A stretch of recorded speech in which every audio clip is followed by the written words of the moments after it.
요한복음 10장 7절부터 21절의 말씀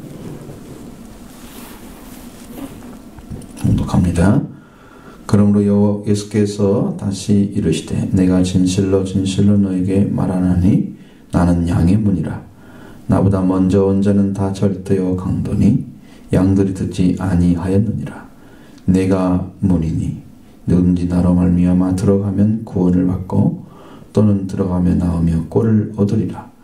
도둑이 오는 것은 도둑질하고 죽이고 멸망시키려는 것뿐이요 내가 온 것은 양으로 생명을 얻게 하고 더 풍성히 얻게 하려는 것이라. 나는 선한 목자라. 선한 목자는 양들을 위하여 목숨을 버리거니와 싹구는 목자가 아니요 양도 제 양이 아니라. 이리가 오는 것을 보면 양을 버리고 달아나나니 이리가 양을 물어가고 또 해치느니라. 달아나는 것은 그가 싹군인 까닭에 양을 돌보지 아니함이나. 나는 선한 목자라. 나는 내 양을 알고 양도 나를 아는 것 같이 아버지께서 나를 아시고 내가 아버지를 아는 것 같으니 나는 양을 위하여 목숨을 버리노라. 또 이 우리에 들지 아니한 다른 양들이 내게 있어 내가 인도하여야 할 터이니 그들도 내 음성을 듣고 한 무리가 되어 한 목자에게 있으리라. 내가 내 목숨을 버리는 것은 그것을 내가 다시 얻기 위함이니 이로 말미암아 아버지께서 나를 사랑하시느니라. 이를 내게서 빼앗는 자가 있는 것이 아니라 내가 스스로 버리노라. 나는 버릴 권세도 있고 다시 얻을 권세도 있으니 이 계명은 내 아버지에게서 받았노라 하시니라. 이 말씀으로 말미암아 유대인 중에 다시 분쟁이 일어나니 그 중에 많은 사람들이 말하되 그가 귀신 들려 미쳤거늘 어찌하여 그 말을 듣느냐 하며 어떤 사람은 말하되 이 말은 귀신 들린 자의 말이 아니라 귀신이 맹인의 눈을 뜨게 할 수 있느냐 하더라. 아멘. 10장의 말씀에 갑자기 양에 대한 이야기가 나오죠. 그러니까 9장과 연결이 안 돼 있는 것처럼 생각하는데 연결이 돼 있어요. 여기 뒤에 보면 분명히 그게 나오죠. 그리고 앞에서 9장 41절에 쭉 맹인에 대한 얘기 하시고 그러면서 이제 우리에 들어가는 양이 우리로 들어가지 아니하고는 다른 데로 넘어가면 절도면 강도라고 말씀하셨죠. 문으로 들어가는 이가 양의 목자라. 예수님도 양의 목자이기 때문에 문으로 들어가셨어요. 양의 목자이기 때문에 이게 여러분이 하나님께서 열어놓은 구원의 문은요 말씀에 순종하는 자만 열라는 거예요. 근데 예수님이 그 문을 아주 정확하게 열어놓으셨기 때문에 과거부터 구원의 문이 없었던 게 아니에요. 구원의 문이 있었는데 그 있었던 문을 이제 예수님께서 들어가신 거예요. 어떻게 들어갔냐? 말씀에 온전히 순종함으로 들어갔어요. 그리고 예수님이 그 양의 목자로 오셨죠.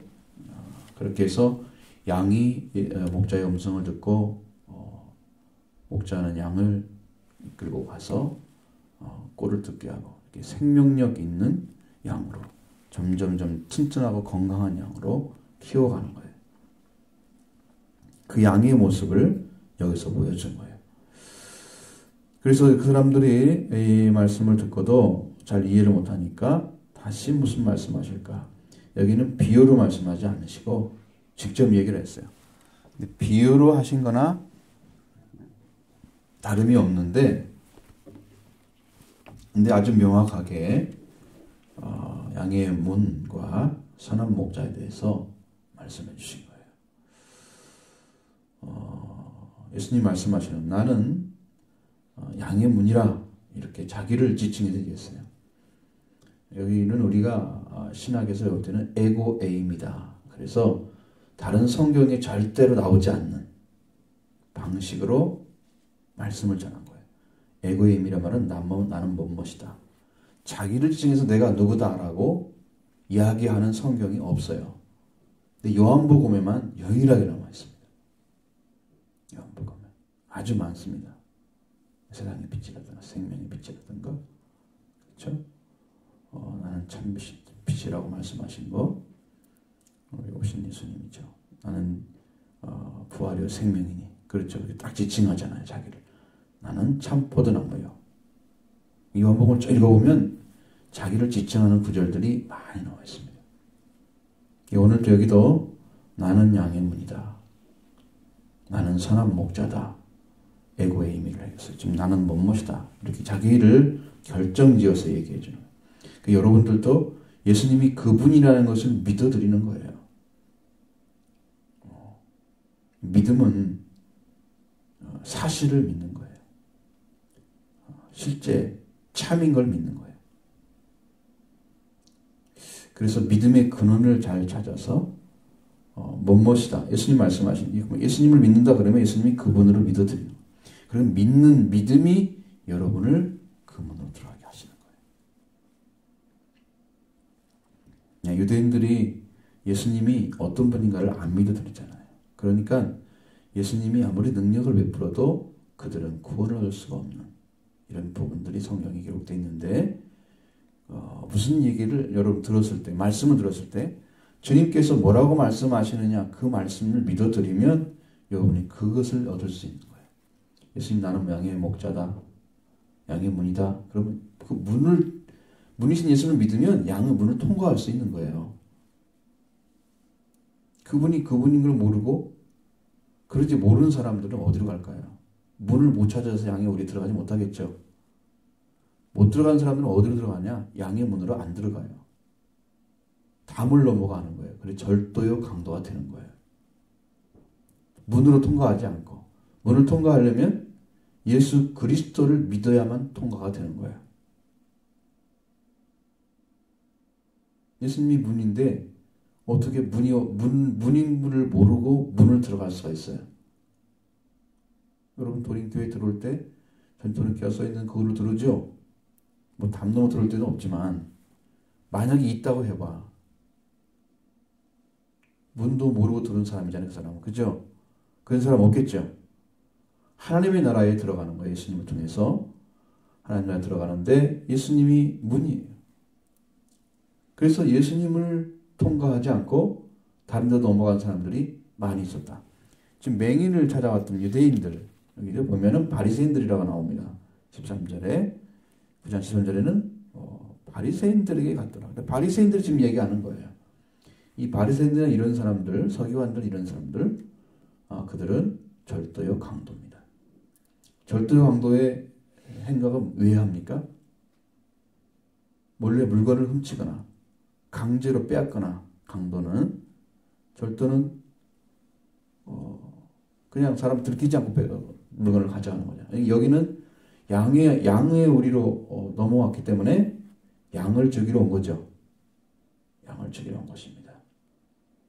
양을 죽이러 왔기 때문에 그는 양의 목숨을 해치러 온 사람들이에요. 그 사람은 절도의 강도예요.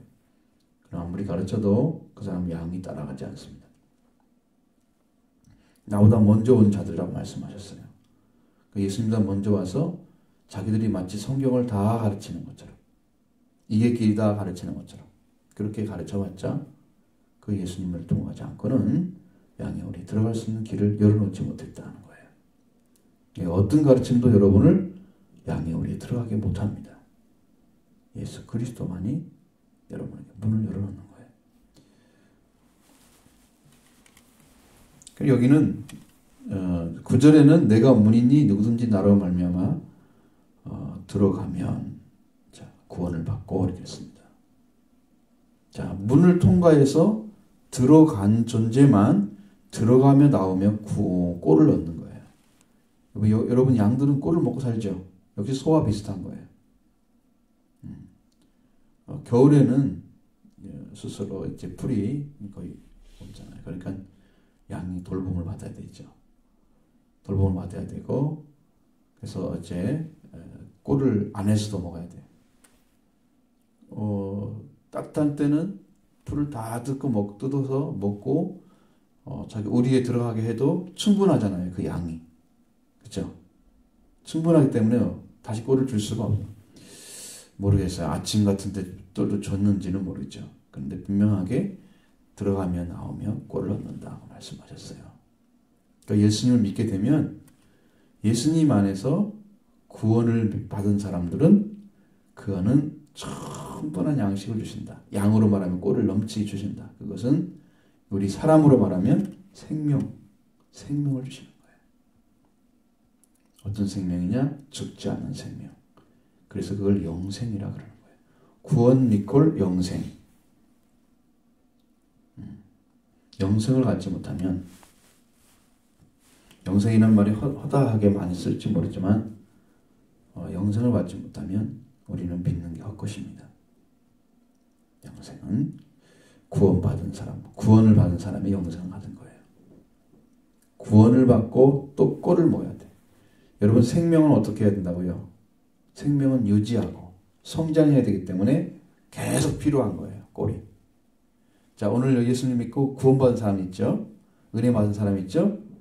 그분들도 계속 꼴이 필요한 거예요. 꼴이. 왜냐하면 살아있기 때문입니다. 그 산자는 하나님으로 말미암아 예수님 통해 살았기 때문에, 하나님이 보내신 예수님 통해 살았기 때문에 하나님 통해 주신 예수님의 주신 생명을 계속 받아먹는 거예요. 그게 말씀으로 오는 거예요. 성령으로 오시는 거예요. 그것이 계속 연속해서 왔을 때 여러분 살아있는 생명으로 눈이 떴다면은, 어린아이가 눈을 떠가지고 이렇게 쳐다보는 것 같지만 잘 못 맞추죠. 초점을. 6살쯤 되면은 눈이 좀 돌아온대, 정상적으로. 6살. 그래서 시력이 이제 완전해지는 거죠, 거의. 그 전에는 봐도 잘 못 보고 이해도 잘 못하고. 그래서 6살까지는 부모의 책임이 크죠.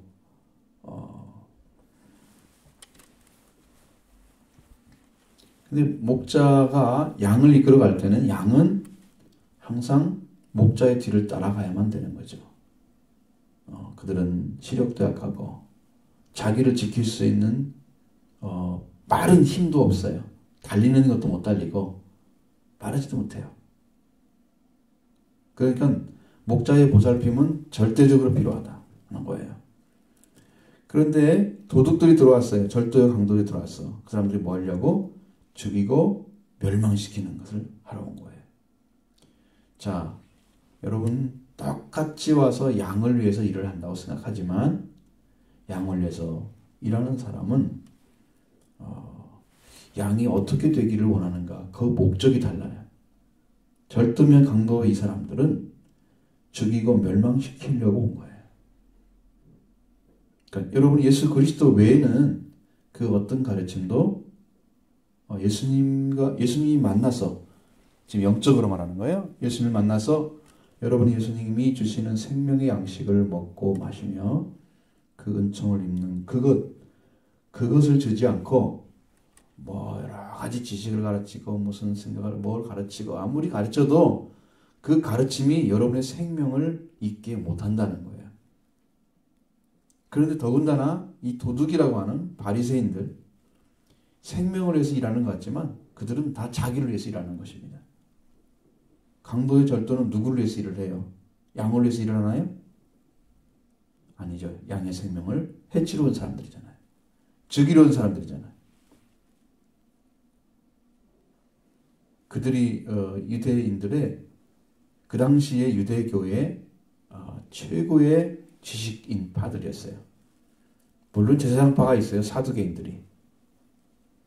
그 바리새인들이 성경을 공부를 많이 했기 때문에 신앙을 지도하는 데 최일선에 서 있는 사람들이었어요.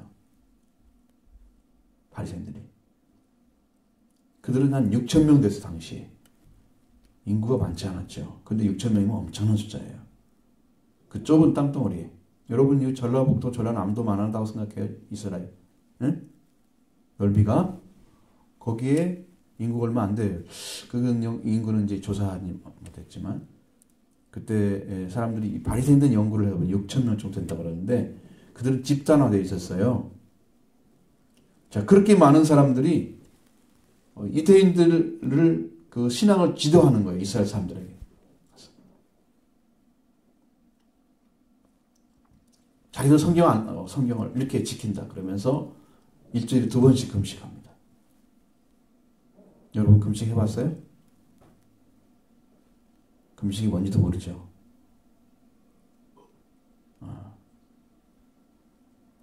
기도 훈련도 아주 굉장히 열심히 시켜야 되는데. 근데 기도 훈련 시켜가지고 열매 맺는 사람이 굉장히 적더라고요.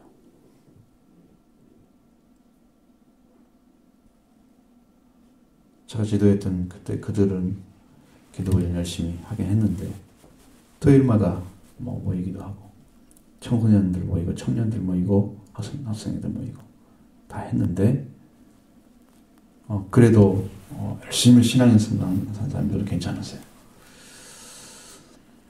그래서 여기서 보면 그 바리새인들이 가지고 있는 그 의식 세계는 양을 귀하게 여기는 게 아니에요. 양의 생명을 위해서 일하는 게 아닙니다. 그들은 죽이고 멸망시키는 거. 그 예수님은 양이 어떻게 되기를 원하느냐? 생명 갖기를 원해요. 생명이 더 풍성해지기를 원해요. 근데 그들 안에 하나님이 주시는 은혜들이 정말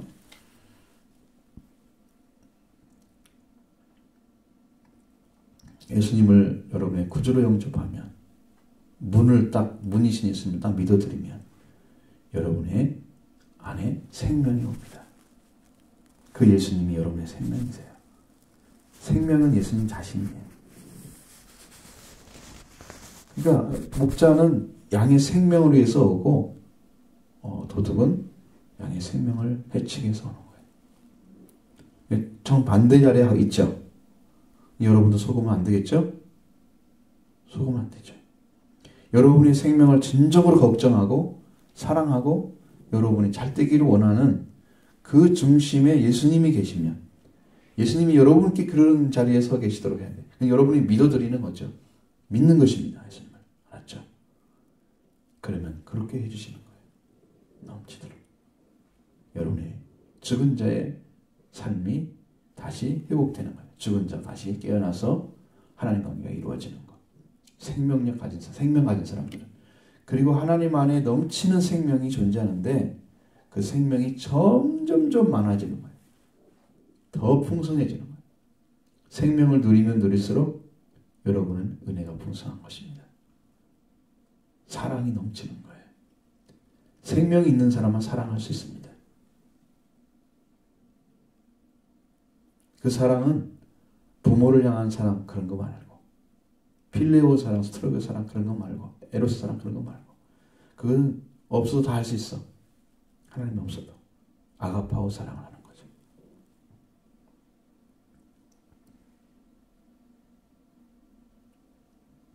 그 사랑은 생명이 있는 사람만 해. 예수님이 왜 양을 위해서 목숨을 버리면서 이 생명을 주시느냐?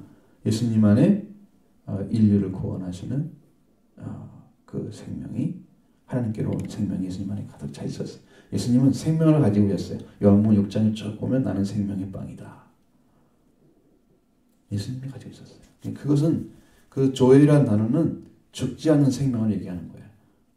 먹고 배부르고 또 그 다음에 사라지는 그런 빵이 아니고 생명이 영원히 사는 빵. 예수님은 그 빵으로 오신 거예요. 여러분 위해서. 그 생명이 양의 문을 통과한 자에게 주신다. 한 가지고요. 그 다음에 선한 목자에 대한 얘기를 하고 있어요. 선한 목자는 나는 선한 목자라 이렇게 했죠. 에고 에이미 나는 선한 목자라. 선한 목자는 양들을 위하여 목숨을 버리거니와. 선한 목자와 싹꾼은 어떻게 비교되느냐? 싹꾼은 돈을 주고 고용한 사람이에요. 목자가 문제가 좀 있어서 어떤 일을 하려고 이제 양을 좀 지켜달라고 며칠 동안 맡긴 거예요. 응? 그러니까 그 사람은 돈만 받고 양을 지키는 일을 하는 거예요. 양이 자기 거 아니죠. 양들하고 친하지 않겠죠. 그래서 싹꾼인 거예요. 선한 목자는 양들을 위해서 목숨을 버립니다. 예. 선한 목자는 양들을 위해서 사는 것입니다. 목숨을 내놓고 사는 사람들이에요. 어떻게만큼? 양의 생명을 지키기 위해서 목숨을 내놓는 거예요. 양의 생명을 지키기 위해서. 선한 목자예요. 싹고는 양도 재앙이 아니고 목자도 싹고는 목자도 아니라고 그랬어요. 그냥 돈 주고 그저 고용한 사람이잖아요. 임시적으로. 그건 목자도 아니고 그다음 양도 자기 양이 아니라 이리가 오는 것을 보면 양을 지키기 위해서 가서 달려가서 지팡이로 치는 게 아니야. 지팡이와 막대기가 있어 양들을 위해서.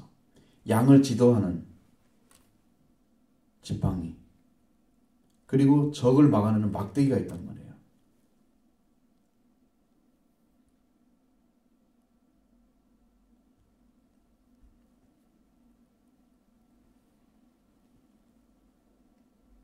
이 이리가 오면은 그걸 해줘야 되는데 양을 잘 지도하고 양을 이리를 막아내서 막대기로 싸워줘야 되거든요.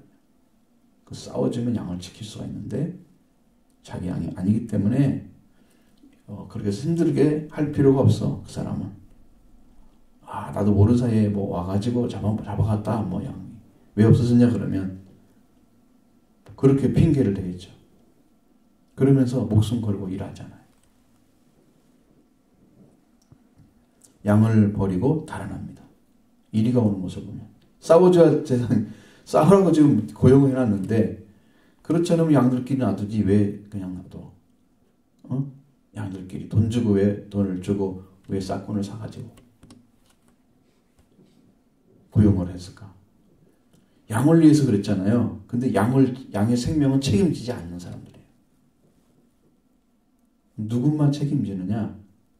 양의 주인인 분만 책임을 지는 거예요. 예수님만 책임을 지는 거예요. 그러니까 주님이 우리를 붙들어 주지 않으면 우리의 생명은 절대로 영원히 보존되지 않습니다. 이 일이라는 것은 양의 적이잖아요. 양을 잘 잡아먹는, 양을 해치는 그런 이제 짐승이죠. 양은 우리들이잖아요. 우리들. 예수님께 부름받은 성도들. 여러분도 성도잖아요. 어린아이부터 어른까지 다 성도인데 그러니까 여러분들 성도를 위해서 고용했단 말이에요. 그런데 악한 영이 침투해서 생명을 쓰러뜨리고 죽여도 그냥 도망쳐. 나하고 상관없어. 나는 나하고 상관없는 거야. 네가 잘못한 거야. 그래서 죽은 거야. 그렇게 하고 내비둬버려. 그럼 어떻게 될까? 그래서 양은 죽겠죠. 죽습니다. 그게 뭐다? 싹군이 나요. 예수님은 어떻게 할까요? 예수님은 생명을 위해서 일하십니다. 지금도 예수님 여러분을 지키기 위해서 영으로 오셔서 일을 하고 계세요. 성령으로. 성령을 받으면 여러분이 지금 누구에서 감시받고 있느냐? 예수님에 의해서 감시받고 있는 거예요. 그러니까 여러분의 영혼을 지켜주는 거예요. 여러분의 생명을. 사람이 지키는 것은 아주 적은 거예요. 우리가 영이 아니기 때문에 여러분 365일 동안 같이 있을 수 있어요? 못 있죠? 그러나 하나님의 영은 같이 있어요. 지금. 우리를 지킬 수 있어요. 성령이 와서 일하시는 거예요. 선한 목자 예수님이 오셔서 일하십니다. 나는 선한 목자라 나는 내 양을 알고 양도 나를 아는 것 같이 아버지가 나를 아시고 내가 아버지를 아는 것과 같다 그랬어요. 예수님은 나 같은 양을 위하여 목숨을 내놓았다. 우리는 성경에 버린단 말은 버린단 말이 아니에요. 내려놓다는 거예요. 내놓다는 거예요. lay down이라고 되어 있습니다. 자, 목숨을 내어놓는 거예요. 내어놓는 거예요. 버린다는 말은 좀 이상하잖아요. 그렇지 않나요? 생명을 그냥 버리면 어디다가 넣는 거예요? 버리면. 이게 지금 안 맞지, 잘 말이. 여러분들 이해를 잘 하시죠? 예수님이 목숨을 내놓고 자기 자신의 생명을 다 주어가면서 양을 위해서 일하고 계신 거예요. 오늘은 성령으로 오셔서 여러분에게 지금 말씀하시는 거예요. 지금 분위기가 졸른 분위기잖아요. 이건 악한 영이 틈탄 거예요. 근데 여러분 지금 지고 있는 거예요. 그럼 어떻게 해야 되냐, 이 순간에 하나님께 집중해서 기도하면서 좀 들어야 돼, 말씀을. 하나님, 제가 깨어서 말씀 듣도록 인도해 주세요.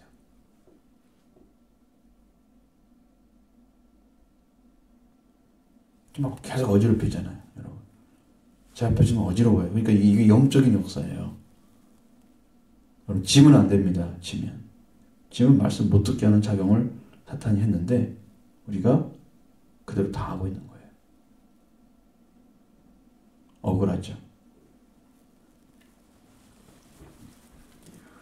자, 아버지께서 예수님을 아신 것처럼 우리도 예수님이 우리를 그렇게 하신대요. 아버지는 예수님에 대해서 100% 아시죠? 예수님도 양에 대해서 100% 아십니다. 그러니까 온전하게 아는 거예요. 그래서 그 양을 지키기 위해서 예수님은 자기 생명, 목숨을 내어놓고 죽을지라도 피를 흘리면서까지라도 지키는 거예요.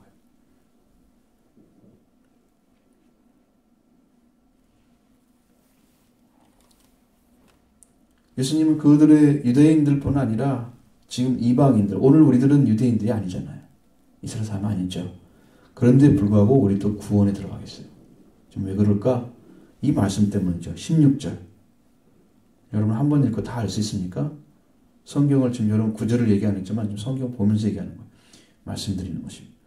우리에 들지 아니한 다른 양들이 내게 있어. 그렇죠? 예수님께 들어가야 할 양들이 있다는 거죠. 지금 우리에 들지 아니한. 그리고 다른 양들은 예수님이 돌아가셔서 못 찾아와. 그러면 선한 목자가 못 찾아와. 어떻게 해요? 성령으로 일하시는 거예요. 그래서 성령으로 일하시는데 다른 사람, 사도들에게 맡겨서 사도들은 또 다른 사람이 복음을 전해서 다른 사람이 또 복음을 전해. 그 사람이 또 받은 사람이 또 다른 사람이 복음을 전해. 그래서 그 복음이 이어져서 오늘 우리까지 온 거예요. 성령 역사죠. 예수님은 지금 승천에 계시잖아요. 하늘에.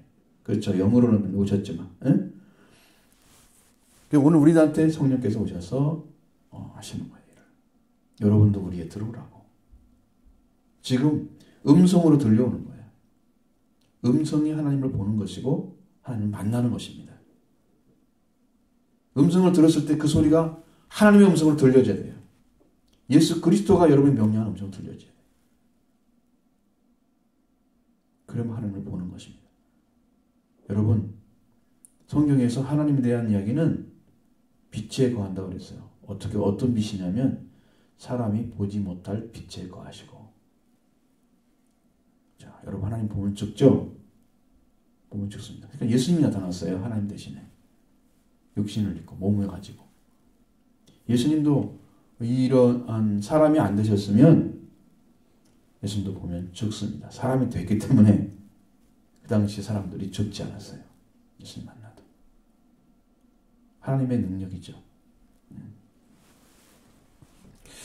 우리에 들지 않은 양을 인도하여 간다고 그랬어요. 그들도 내 음성을 듣고 무리가 되어 한 목자에게 있으리라. 하나가 되어지는 거예요. 양들은요, 목자를 중심으로 뭉치는 거예요. 여러분의 신앙이 지금 하나님의 말씀, 예수 그리스도를 중심으로 뭉쳐 있어야 성도 안에 들어온 거예요. 이게 지금 무리에 들어온 거예요. 한 목자 안에 들어야죠.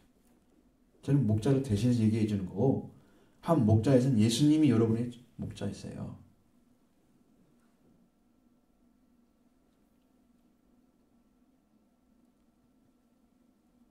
그 대신에 패스터는 굉장히 중요한 사명을 가지고 있죠. 양을 위해서.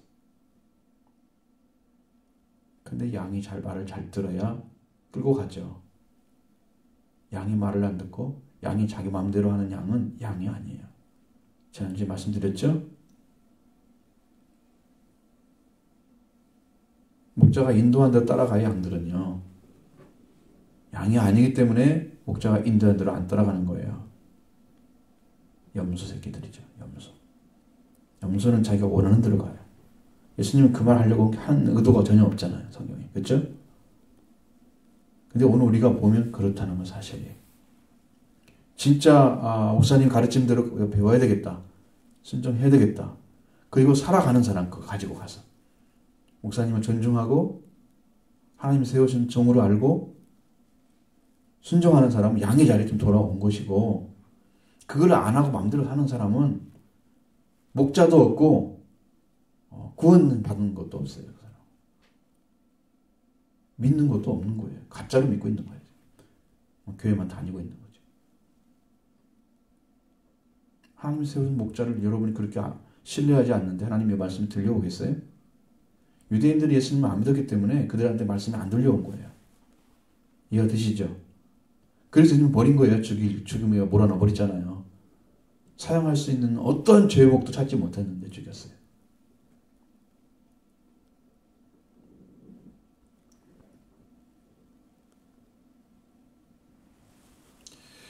예수님은 자기 자신을 버리는, 목숨을 내어놓는 그 이유는 뭐냐면 아버지께 받았기 때문에 그래요. 하나님께서 자기를 죽여서 목숨을 내놓을 수도 있고 목숨을 내놓지 않아도 되도록 예수님께 그 고난을 다 드렸어요. 근데 예수님은 목숨을 다시 얻기 위해서 목숨을 내어놓으셨어요.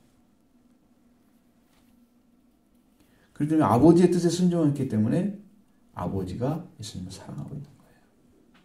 그래서 완전한 사랑이, 아버지의 사랑이 예수님을 통해서 나타났어요.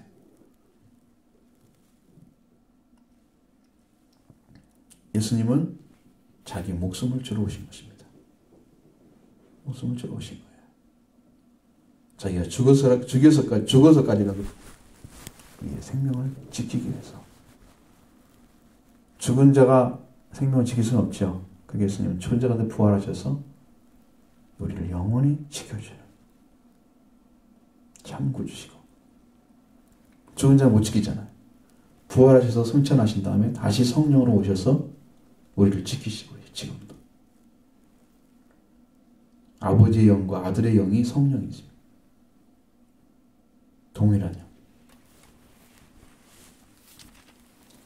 그래서 예수님의 목숨을 누가 빼앗고 누가 죽이고 그런 게 뭐 아닌 거예요. 예수님 스스로 하는 거예요. 그것을. 만약에 예수님을 체포하는 사람들이 있었다고 하더라도 예수님이 하늘에 있는 군대들을 데리고 와서 쳐버렸으면, 예수님 체포하고 죽이려는 사람들, 못 먹는 사람들 쳤으면요, 그들은 다 그 자리에 즉사했습니다. 성경이 나와 있습니다. 12영 더 되는 군대가 없어서 내가 이렇게 당하고 있는지 아느냐고 물어봤습니다. 하늘의 영 데리고 와서, 하늘에 있는 천군들 데리고 와서 치면 그냥 그들 다 죽어요. 그러면 성경이 안 이루어져요. 우리를 구원할 수가 없어요. 그 예수님이 자기 목숨을 내어놓으신 거예요. 버리시느라고 했지, 성경에는 내어놓으신 거예요. 그리고 예수 우리를 죽으신 거죠. 다시 예수님 목숨을 얻으셨습니다.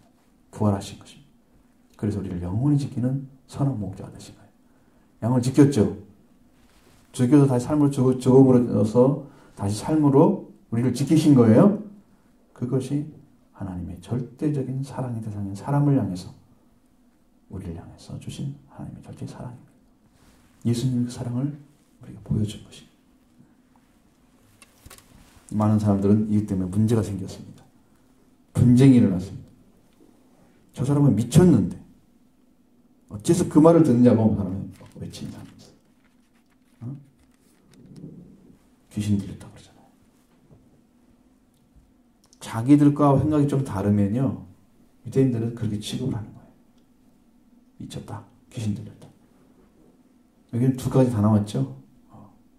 귀신 들려 미쳤다 그래. 성령과 귀신을 구분도 못하는 사람들이 어떻게 예수님 말씀을 듣겠어요?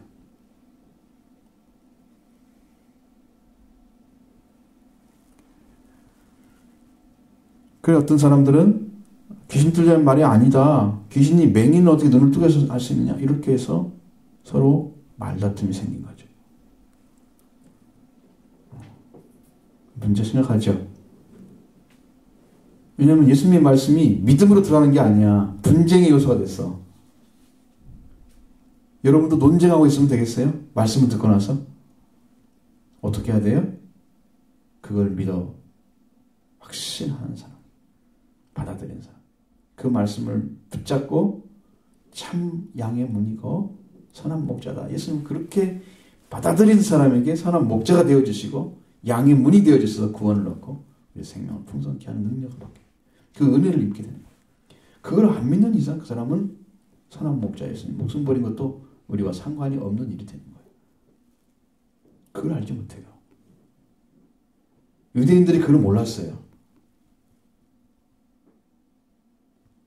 자기들 판단, 자기들 속에 생각할 때 이것이 이렇고 그렇고 이렇게 판단해가지고 그것이 맞고 안 맞고를 결정하는 거예요. 누구 권위보다 더 높이 있어요, 자기 생각이. 예수님, 하나님의 아들의 권위보다 더 높이 있었잖아요. 그래서 자기가 생각하는 게 옳은 거야. 자기 판단이 옳은 거야. 이렇게 자기 생각을 가지고 말씀을 대하는 사람들은 그 은혜를 전혀 경험할 수가 없다. 그들은 버림받았습니다. 그래서 말씀 앞에 자기 생각을 내놓는 사람은 자기 생각으로 평가하고 판결하고 정죄하는 거죠. 귀신 들려 미쳤다. 완전한 정죄죠. 성령도 귀신도 구분하지 못하는 이런 사람들은 구원받을 길이 없다는 거예요.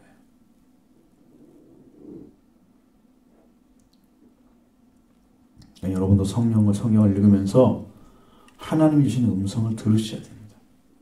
듣기 위해서 읽는 거예요. 예수 그리스도의 음성 듣기 위해서 읽는 거예요. 그러니까 하나하나 읽을 때 여러분 그런 마음으로 읽어주시기 바랍니다. 성경 읽을 때 하나님 음성 들려주세요. 예수님 저도 음성 들려주세요. 그것이 성령이 말씀하신 말씀으로 탁 들려오면 여러분의 영이 다 깨어나요. 성령 말씀을 대충대충 대할 수가 없어요. 생명을 걸고 말씀을 지켜야 됩니다. 하나님의 사랑으로 여러분이 채워져서 여러분이 하나님의 자녀의 자리를 지켜가는 것. 그것이 여러분을 지켜가는 것입니다. 하나님의 사랑이 회복되고 하나님 믿는 믿음이 더 커지고 참 튼튼해지는 것. 건강해지는 것. 영적으로. 여러분이 성장하게 해서 이 은혜를 꼭 지켜가기를 바랍니다.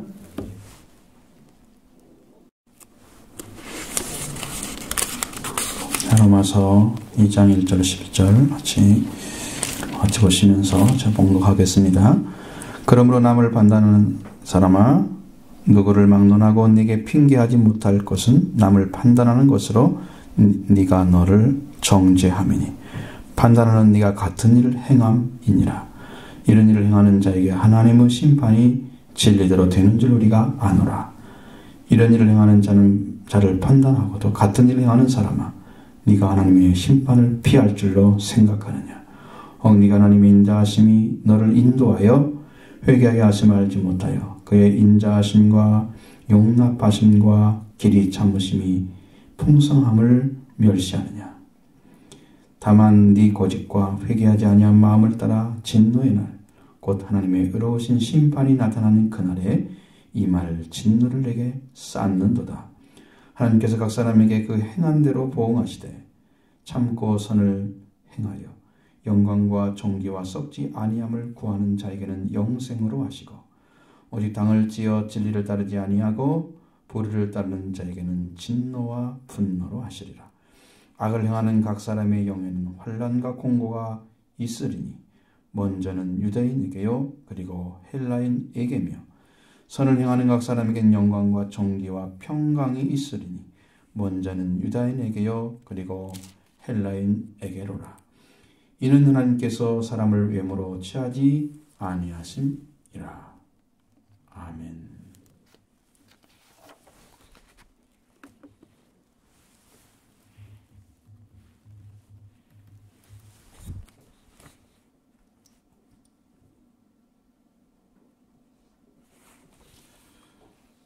로마서에 대해서는 여러분에게 여러 번 말씀드렸습니다. 4장,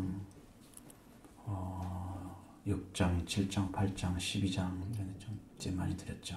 10장도 말씀드렸고요. 근데 이제 오늘은 2장에 대해서 말씀드리러 하나님께서 주셔서 2장에 대한 얘기만 하겠습니다. 말씀에 대해서. 로마서 우리가 1장 4장까지는 이신칭이다, 이신칭의다 이렇게 말씀드렸죠. 근데 여기가 지금 이신칭의를 증명하는 데 있어서 아주 강력한 뒷받침하는 그 말씀을 주시는데요.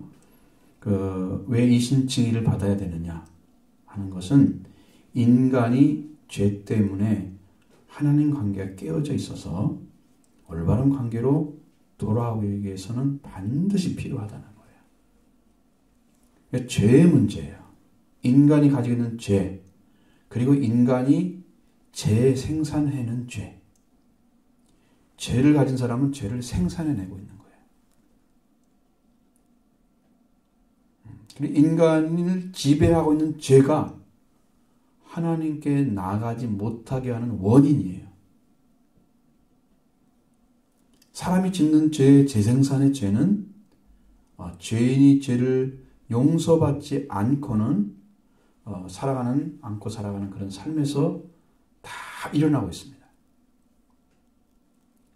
그러니까 의를 행하는 자들은 용서받은 죄인이에요. 그러나 용서받지 못한 죄인들은 계속해서 죄의 삶을 살아가면서 죄를 재생산해내는 거예요. 여러분, 그러니까 죄가 죄를 낳는 거죠.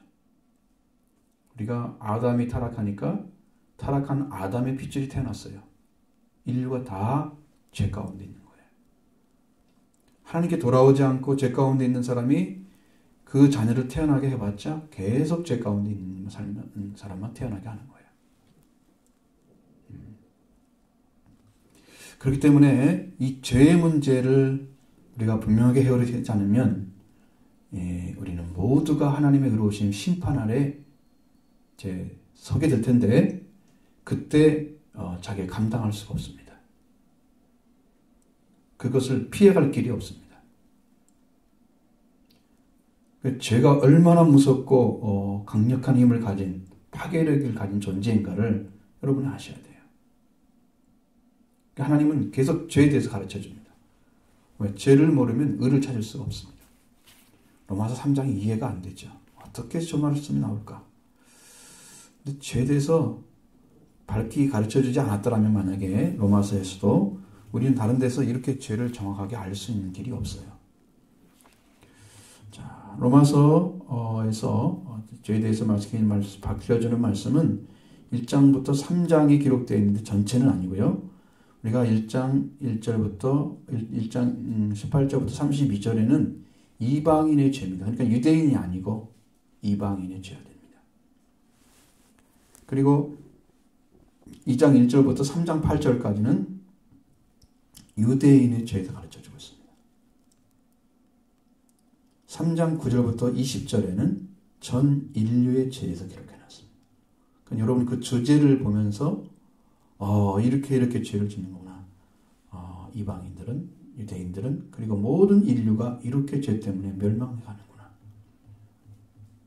상상할 수 없는 3장에서 제가 한번 말씀드린 적이 있어요. 2012년도에. 근데 상상할 수 없는 하나님의 은혜와 사랑이 있는데 그걸 다 뿌리쳐 죄 가운데 멸망해 가는 모습들을 보여주고 있어요. 오늘 본문은 유대인의 죄에 관한 말씀입니다. 이 말씀은 이신청이는 누구에게도 필요하다는 걸 가르쳐주는 거예요. 유대인들일지라도 그들도 역시 죄인이다. 이방인도 죄인이었죠. 유대인도 죄인입니다. 그렇게 성경에서는 하나님과의 올바른 관계 안에 돌아오지 않은 모든 사람은 다 죄인이다. 이렇게 이야기하는 것입니다. 하나님께 돌아오지 아니한 모든 사람, 그러니까 올바른 관계에 돌아오지 아니한 모든 사람은 죄인이다. 하는 것입니다.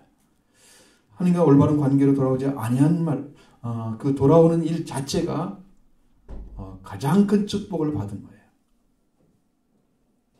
인류 최대의 축복은 하나님께 돌아오는 것입니다. 이렇게 그 축복을 받은 사람만이 하나님의 나라에 들어갑니다. 그렇기 때문에 우리들은 하나님께 돌아오는 일, 반드시 사람에게 자신의 목숨을 귀하고 복된 생명이기 때문에 여러분이 꼭 돌아와야 할 일이에요. 이것은 여러분 돌아오도 되고 안 되어도 되는 그런 일이 아닙니다.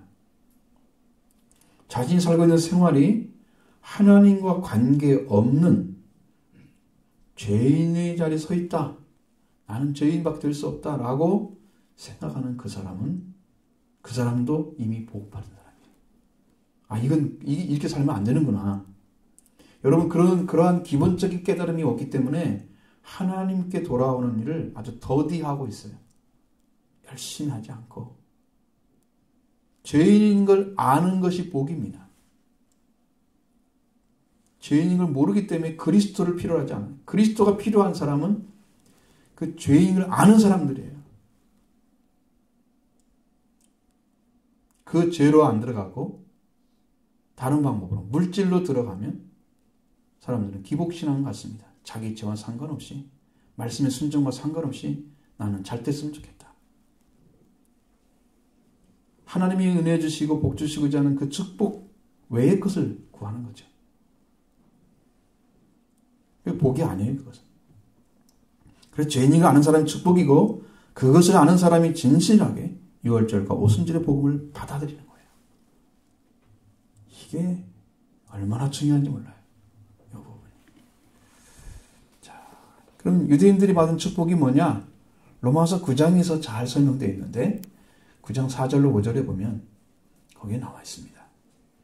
그들은 이스라엘 사람이라. 그들은 양자됨과 영광과 언약들과 율법을 세우신 것과 예배와 약속들이 있고 조상들도 그들의 것이요 육신으로 하면 그리스도가 그들에게도 나셨으며 그는 만물 위에 계셔서 세세에 찬양을 받으실 하나님이시니라. 아멘. 자, 여러분 그리스도가 하나님이라고 분명히 말씀하고 있죠.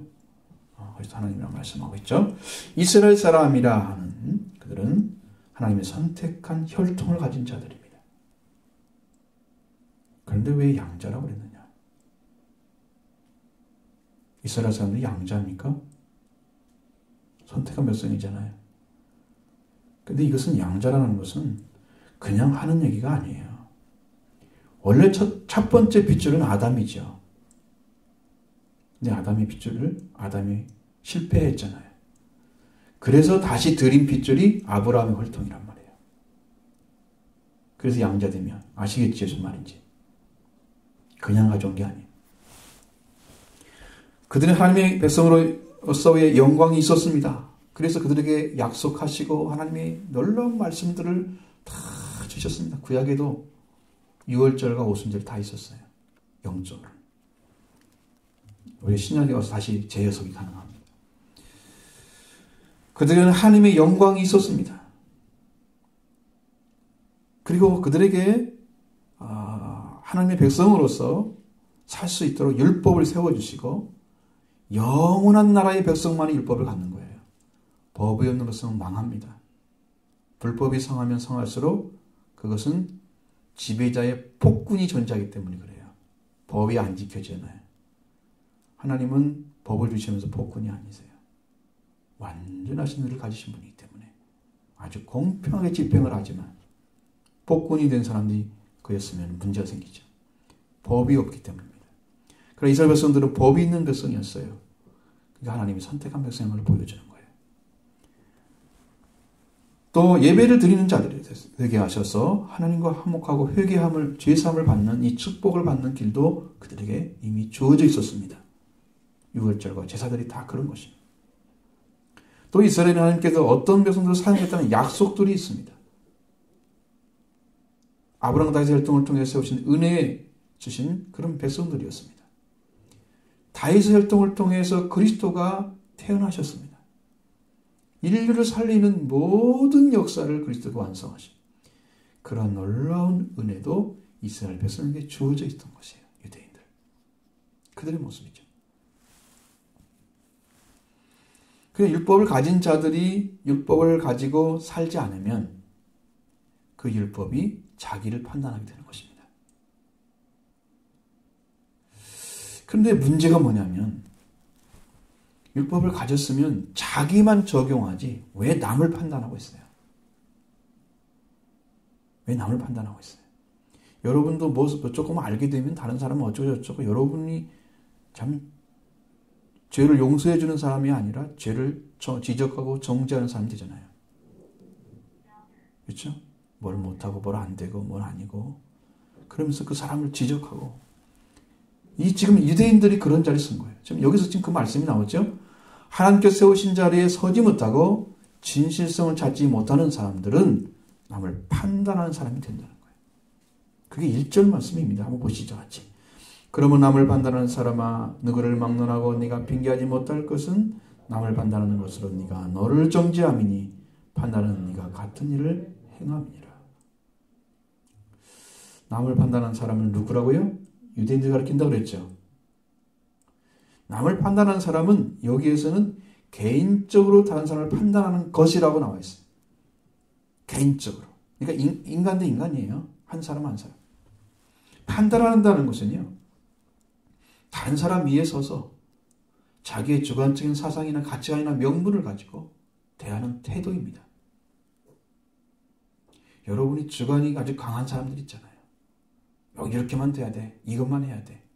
성경이 말씀하신 것도 아니고 자기가 만든 거 가지고 자기가 지금 굳어져 가지고 저기 고정관념처럼 바뀐 사람들. 어리석은 것입니다. 왜? 그 사람이 그렇게 하고 있는 것을 하나님이 판단하세요.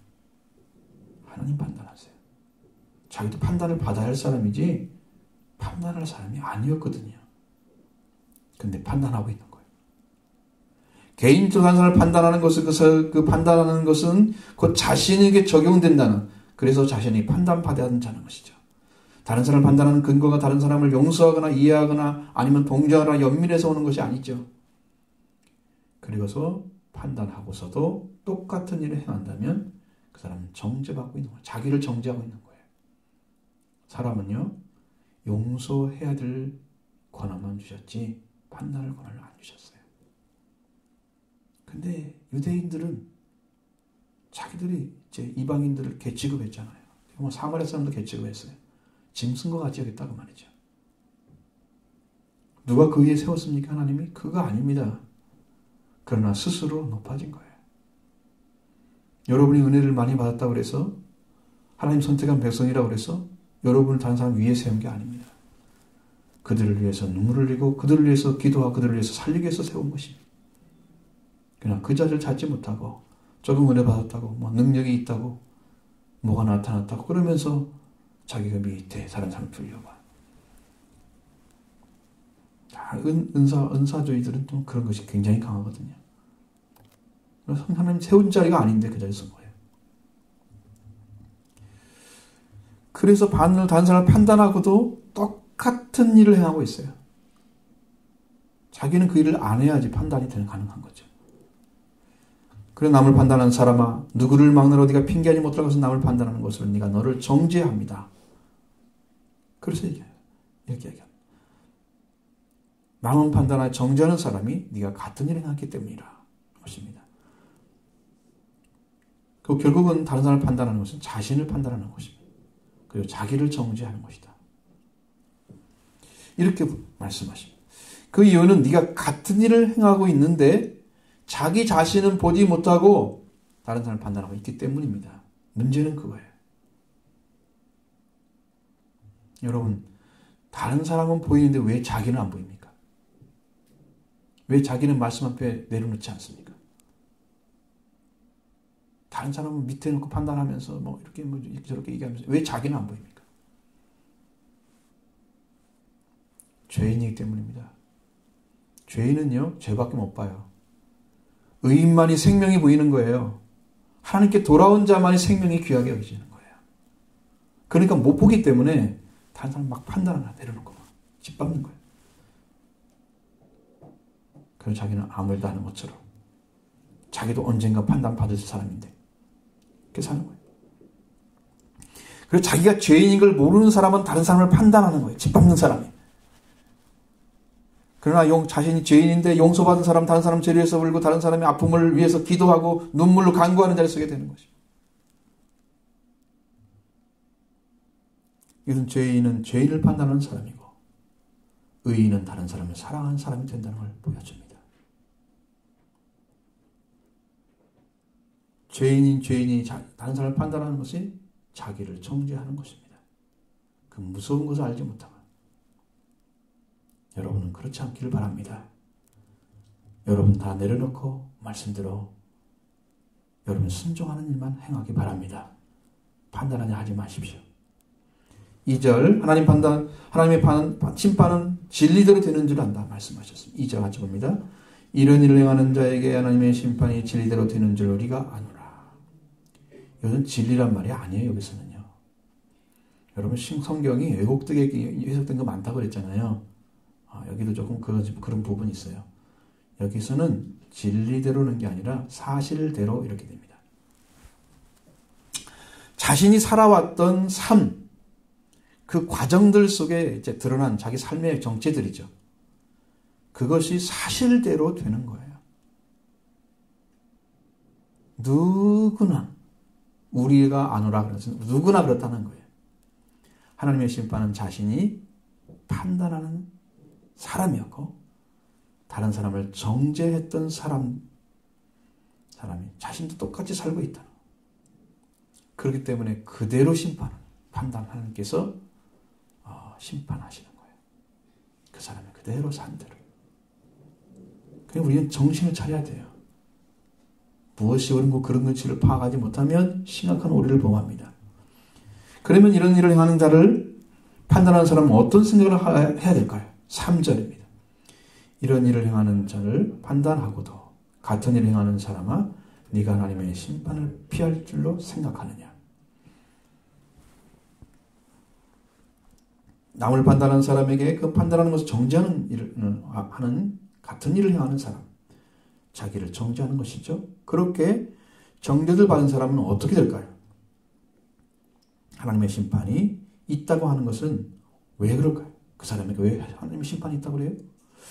그 심판을 피할 줄로 생각하느냐고 왜 외치고 있나요? 심판과 판단은요, 크리스라고 하는 단어에서 한 어원에서 나왔습니다. 판단하다 이것은요, 크리노입니다. 심판과 판단은 크리마라고 하는 단어입니다. 심판은 선고를 말하는 거예요. 심판한다는 것은. 재판이 끝나고 내리는 선고, 마지막 선고를 이야기하는 것입니다. 하나님의 심판이 의롭게 되기 때문에 행한 대로 갚아주십니다. 그렇게 판단하고 있다면 그 사람은 그 판단한 대로 자기도 판단받은 것이 이게 의로운 판단이에요. 뿐만 아니라 하나님의 심판은 절대로 불의가 없습니다. 이사야는 유전무죄, 무전유죄 이렇게 되어 있잖아요. 그러나 회개하여 예수 그리스도를 제물로 가지고 있는 사람은 무죄입니다. 성경은. 그러나 예수님의 제물이 없이 자기 노력으로, 자기 지식으로, 자기 열정으로 신앙생활한 사람들은 그건 자기가 갚아야 할 죄가 많습니다. 그리스도 의지하지 않았기 때문에 그런 열정 있는 사람들이 문제가 심각하죠. 그 사람들은 죄인으로 판단하십니다. 그러니까 예수 그리스도를 여러분의 제물로 받아들인 사람만 하나님이 그를 죄 용서해 주시는 거예요. 자기 노력으로 들어갈 수 없는 거예요. 하는 나라는. 그래서 회개에서 재물이 있는 사람은 무죄이지만 반대로 자기 자식의 지식을 가지고 같은 죄를 범하면서 다른 사람을 판단하고 있는 사람은 죄 유죄입니다. 선고를 내리는 분은 완전한 의를 가진 하나님만이 하시는 거예요. 죄를 지으며 죄인으로 한 사람을 판단하고 똑같은 일을 행하고 있는 사람이 더 큰 죄를 감당해야 됩니다. 사람을 심판하는 분은 전능하신 하나님만이 할 수 있는 거고 판단도 하시고 마지막 선고를 내릴 수도 있는 거예요. 근데 많은 사람들은 이 사실을 잃어버리고 있어요. 하나님의 마지막 판단을 그 마지막 선고를 피할 사람은 한 사람도 없습니다. 그래서 우리는 날마다 유월절 양이신 예수 그리스도를 의지해야 됩니다. 그래 하나님께서 해야 돼요. 그래서 저는 기도할 때마다 죄인으로 들어갑니다. 왜? 보혈이 필요한 것이죠. 그리스도가 필요한 거예요. 주님이 필요합니다. 엎드리는 거예요. 함께 해주세요. 하나님은 너무너무 좋아하시죠.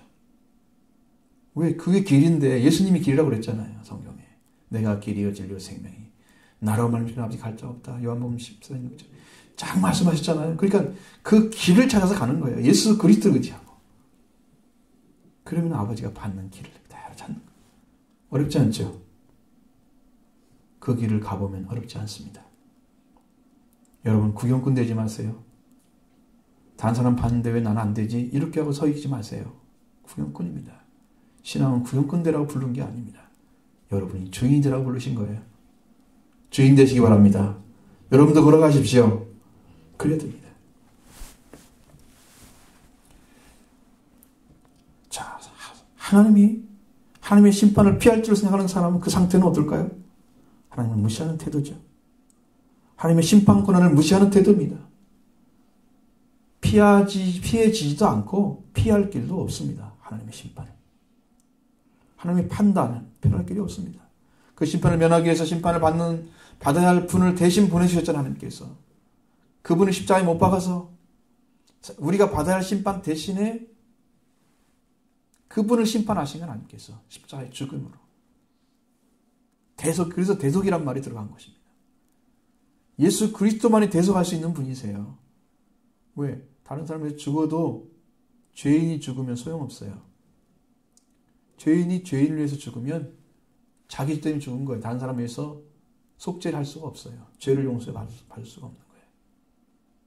죄인이 아닌 분만이 속죄를 해줄 수가 있어요. 그래서 대신 못 박으라고 예수님 보내서 하나님의 아들, 그를 의지하지 아니한 모든 사람은 죄인이에요. 그래서 그분 밖에 있는 사람은 모두가 죄인인 사람이 다른 사람보다 나는 율법을 잘 알고 있다. 그리고 나는 더 올바른 행위를 하고 있다. 그리고서 그렇게 했기 때문에 난 다른 사람을 판단할 수 있는 자리에 서는 것처럼 이렇게 착각하고 있는 사람 심판받을 대상입니다. 그런데도 불구하고 나는 심판을 피할 줄 생각하고 있는 사람. 그는 어리석은 자가 한 사람도 없기를 바랍니다. 여러분은 예수 그리스도만이 심판을 받은 거예요. 십자가에서.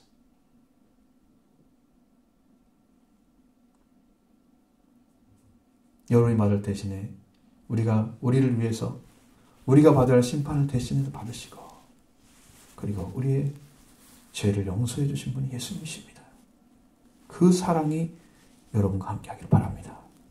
사람이 회개해야 할 일을 행하고도 회개하지 않는 것은 그 하나님의 심판이 즉시로 이루어지지 않기 때문입니다.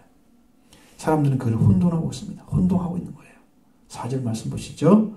네가 하나님의 인자를 인도하여 회개하게 하심을 알지 못하여 그의 인자하심과 용납하심과 길이 잠으심이 풍성함을 멸시하느냐.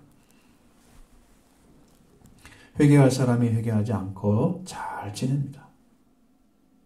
빨리 돌아오지 않으면 안 된다는 생각 드는 분들이 있는데 그런데도 불구하고 자신들이 살아가는 게 그것이 하나님의 오래 참으심이라는 것을 알지 못합니다. 괜찮은 것처럼 생각하고 그냥 지나가는 거예요. 이렇게 오래 참아주시는 이유는 뭐냐면 그 사람도 예수 그리스도의 은혜를 입도록 하나님께서 시간을 허락해 주시는 거예요. 그걸 지금 잘하고 있기 때문에 놔두는 게 아니고 은혜를 입도록 회개의 자리까지 이르기를 바라서 지금 놔두고 계시는 거예요. 그 은혜를 입을 때를 기다리시고 계시는 거예요.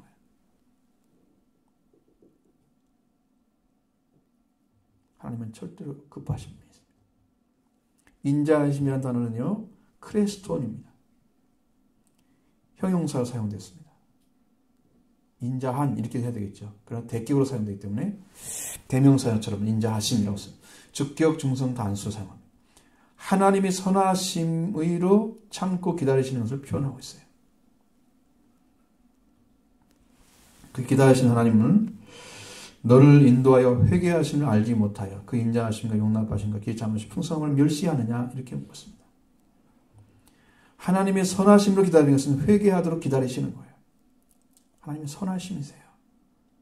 여러분 선은 생명을 위해 존재하잖아요. 하나님은 모든 생명을 살리게 존재합니다.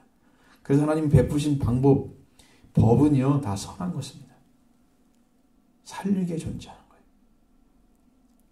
하나님의 선하심으로 회개하도록 기다리시고 계시는 거예요. 우리를 살리도록 하나님의 선하심을 베푸고 계시는 거예요. 우리를 위해서입니다. 하나님은 우리 회개하도록 그 선하심으로 사람을 대하는 것을 알지 못하는 사람들이 대하는 태도, 하나님은 심판을 하지 않는 분처럼 생각하고 있는 거예요. 이러한 태도는 하나님께서 그렇게 선하심과 인자하심과 길이 참으심이 풍성함을 멸시하고 있는 태도예요. 그걸 알지 못하는 것은 먼저 자신의 죄를 알아야 하는데 그 죄를 모르기 때문에 나오는 태도예요. 죄를 안다면 하나님이 나를 참으신 것은 나 죄 때문이구나. 그걸 바로 알 수 있습니다. 제가 그걸 알았어요. 나도 죄가 많은데 왜 하나님 이때까지 참으셨습니까? 내 그런 기도를 드린 적이 있습니다. 분명히 보니까 죄덩어리인데 왜 참으셨습니까? 여기 말씀이 있잖아요. 회개에 이르게 하기 위해서. 그 선하심을 계속 베푸신 것이었어요. 그를 알지 못하고 무시하고 있는 태도는요. 큰일 납니다. 그것은. 훗날에 어떠한 징벌이 올지 몰라요. 너무나 무서운 거예요.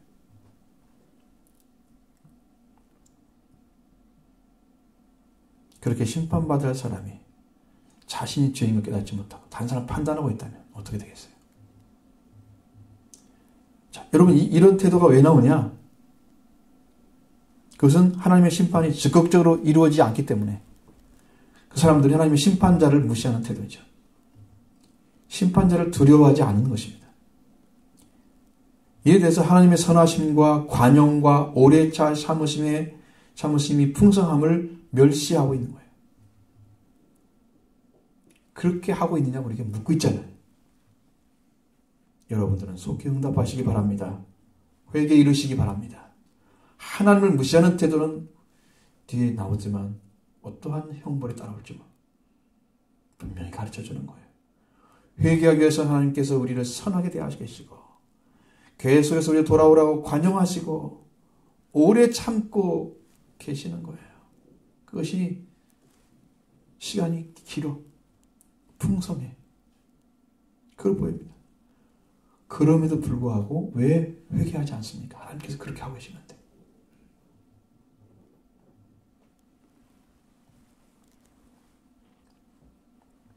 자신이 어떤 자리에 그 삶의 터전을 두고 살고 있는지를 모르는 사람들. 하나님 말씀을 듣고도 행하지 않아도 괜찮은 것처럼. 믿지 않아도 괜찮은 것처럼. 그래서 나는 그 믿음은 죽은 것입니다. 마치 영혼이 없는 사람과 같죠. 제가 보니까요. 짐승은 영혼이 없더라고요. 짐승은 영혼이 없습니다. 그러면 성경이 말하는 것은 영혼 없는 믿음이다. 영혼 없는 사람이다. 그것은 바로 짐승과 같다. 짐승은 뭐냐면 본능에 의해서만 살아요. 영혼이 없기 때문에 이성이 없어요. 그래서 본능에 의지해 살아가는 거예요. 짐승과 같이 살아간다. 그것은 성경으로 말하면 영이 죽은 사람이기 때문에 그것은 이제 죽은 사람이에요. 영적으로. 그 사람이 되는 거예요. 하나님 말씀을 지각하지도 않아요. 믿지도 않고. 이런 문제 생각하죠? 자, 그래서 이제는 여러분들이 그런 말씀 속에 이렇게 하나님 명령하시고 여러분이 묻고 있는 그 말씀 앞에 바르게 응답하시기 바랍니다. 하나님께 나오셔야 돼요. 열심을 뿜으셔야 됩니다. 열심을 뿜으시고 회개하며 하나님 나오시면 하나님이 너를 널리 용서하시리라. 하나님은 널리 용서하겠다고 말씀하셨습니다. 그들이 하나님께 돌아오기만 하면 시간이 지날수록 완전한 관계가 이루어지면 하나님의 놀라운 사랑 가운데 들어가기 때문에 돌아오는 것부터 시작하는 거예요. 그 깊은 사랑으로 들어갑니다. 그리고 하나님께 나올 뿐 아니라 말씀으로 나오시기 바랍니다. 생명수 강가에 오셔야 물을 마시죠. 그렇죠? 세상에 더러운 물들 많이 마시고 생명의 물은 왜 안 마십니까? 여러분을 위해서 기다리는 하나님, 여러분들을 기대하고 계신 하나님께 나오시길 바랍니다. 하나님께서 속히 나오지 않는 것은 하나님의 선하심과 환영과 인내하심을 멸시하는 태도입니다. 그러고서 하나님의 심판을 피할 줄 아십니까? 오늘 본문은 이렇게 우리에게 말씀하고 있습니다.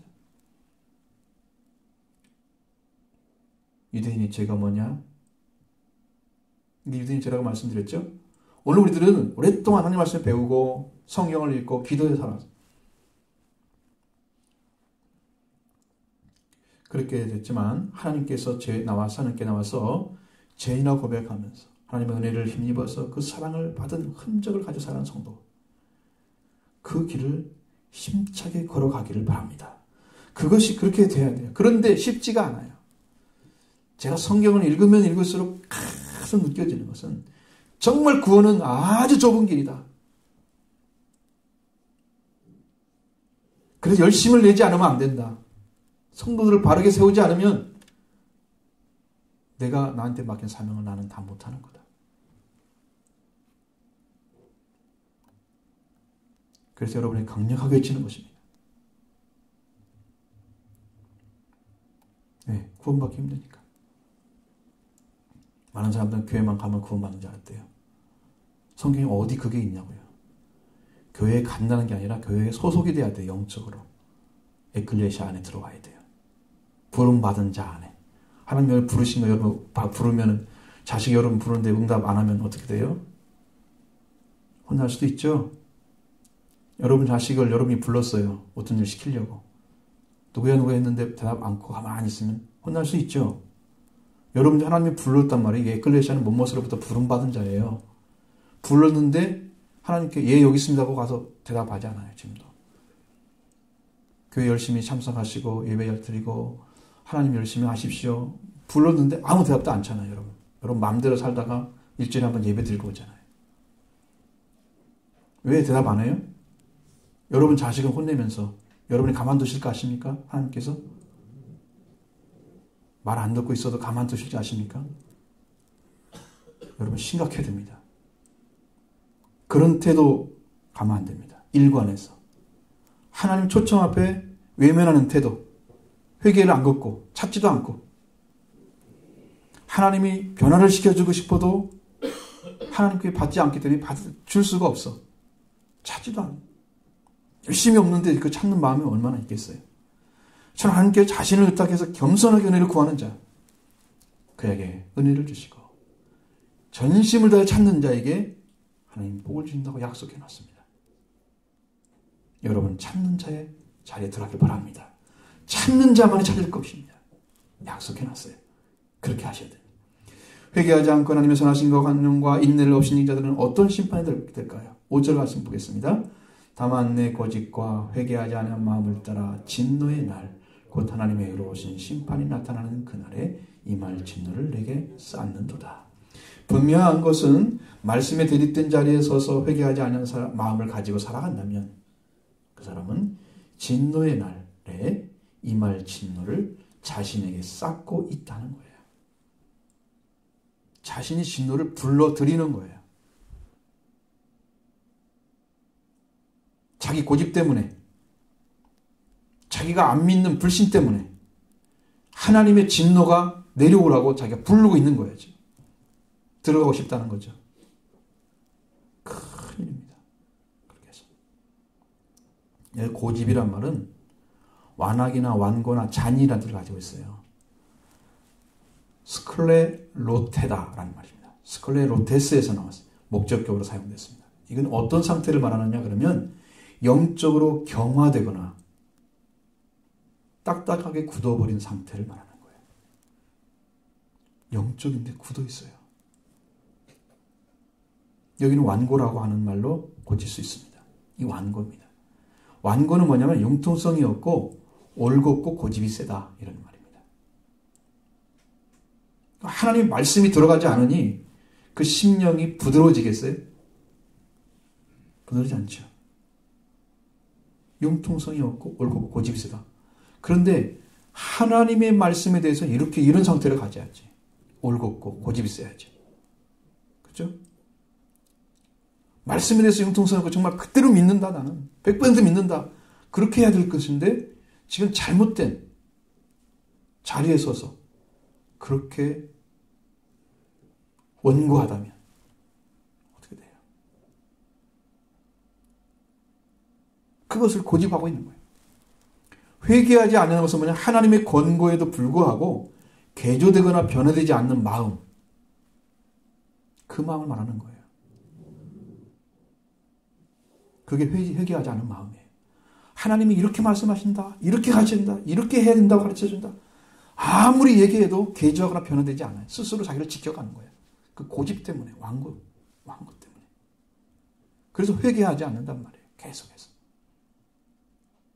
그렇게 가면은 그 마음이 연결이 돼 있어요. 진노의 날과 연결이 딱 돼 있어요.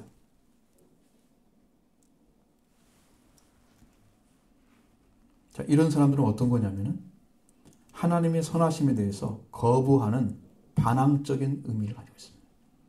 이 말씀 안에. 회개하자는 마음이. 반항을 하는 거예요. 마음에서. 나는 신앙생활 잘해야지 이런 생각 가질 수 있잖아요. 그런데 생각은 그런데 마음은 안 고쳐먹었어. 사실은 여러분 마음이 일한다는 걸 아셔야 돼요. 머리가 일하는 게 아니에요. 머리는 이해가 되는데 마음이 허락하지 않아요. 그래서 안 고쳐지는 거예요. 자기 마음을 그대로 숨겨둬요. 마음을 내놓고 하나님께 기도해야 되는데 마음은 숨겨두고 자신의 생각만 얘기하는 거예요. 하나님께. 고쳐질까요? 안 고쳐지죠. 왜? 하나님은 마음을 지배하시러 오시잖아요. 성령께서. 네 마음에 오신다 그랬어요. 예수님 우리 마음에 오시잖아요. 마음을 비워드리지 않는 사람은 하나님 마음이어서 고칠 수가 없어요. 새 마음을 주시면 어떻게 된다고요? 새 영을 주시면 돌 같은 마음이 살갗 같은 마음으로 바뀔 거다. 부드러워질 거다. 그러니까 성령이 오셔야 그 마음이 완전히 녹아지고 깨지고 부서지는 거예요. 성령 받지 않고는 변화되지 않습니다. 이 경화된 마음들이 영적 딱딱 굳은 상태가 하나도 안 변해요. 성령 받지 않고는. 영이 오셔야, 성령이 오셔야 이 마음을 확 부드럽게. 그래서 말씀을 받아들여도 아멘입니다. 그리고 순종해. 마음에 새겨져 버려. 말씀이 들어오면 이렇게 살아라 그랬지. 계명을 지키라 그랬지. 내가 이것에 대해서 목숨을 걸어야지. 그래 날마다 기도하고 성령 충만받고 은혜 속에 계속 살니까 그 마음속에 늘 말씀이 있잖아요. 살아있잖아요. 여러분이 은혜를 받기 바랍니다. 이렇게 변화돼야 돼요. 진노를 쌓는 자리에 들어가면 안 됩니다. 하나님이 말씀을 가지고 유대인들은 딱딱하게 영적으로 굳어버린 상태를 가지고 있어요. 경직된 사고를 가지고 있는 거예요. 다른 사람을 판단하는 사람들이 서 있습니다. 하나님께 주시는 말씀을 받아도 전혀 변화되거나 변형되지 않는 마음으로 하나님의 선하심에 대해서 거부하는 마음을 가지고 살아가. 이렇게 살아가는 사람들은 진노의 날을 맞이할 것입니다.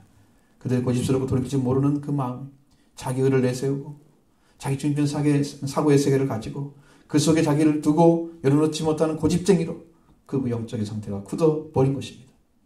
한 번도 잘못했다고 하는 말을 못하는 사람이 있어요. 그런 사람 한 번 더 없기를 바랍니다. 우리는 잘못했으면 잘못했다고 인정해야 돼요. 그런데 누가 뭐라고 하면 쉽게 잘못했어요 라고 말하는 사람이 있어요. 그 사람이 용서받을 수 있는 게 아니에요. 진실성이 없잖아요. 하나님은 진실성을 보시는 거예요. 정말로 죄를 인정하고 인지하고 인정하고 있는지 이거 보는 거예요. 마음, 그래서 외모가 아니고 마음이라고. 그것이 정말 진실이라면 하나님이 용서해 주시는 거예요. 그리고 잘못했다고 하고 또 똑같은 일을 행하면 고쳐질 수가 없잖아요. 회개는 그렇게 되는 게 아니거든요.